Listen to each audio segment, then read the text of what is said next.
讲到咱即马国内欠护理师连公立病院也找无人，台北营总院长陈为民就表示，公立病院搁爱面对退休制度的问题，是因为配合55岁围绕降龄退休的政策，公职护理师只要年满55岁就会当办退休。大含台北营总去年干那27个护理师呢，就超过120个人。不过台湾的护理师工会是认为讲，要甲这护理师留条的呢，就爱甲这3班护病比立法，拍算5月初5要去卫福部订正抗议。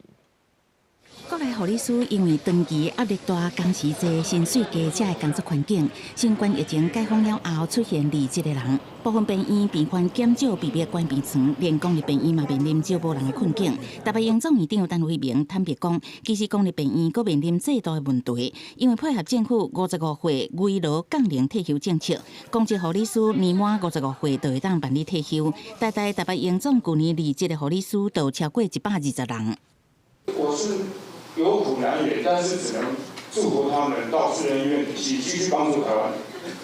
但是光去年1年，台大流失50几个，荣总流失76个，55岁最有经验的时候就离开荣总。陈为民讲，资深护理人力离职对医疗照护经验传承拢有影响。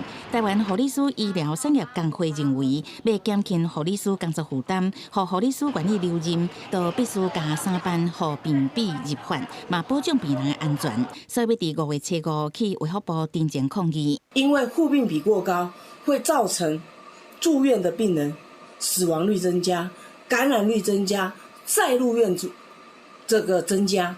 所以呢，对于病人来说是一个很严重的影响。就是这个部分，我们是都一直在往前进啊，在做一个评估跟监测人力的监测。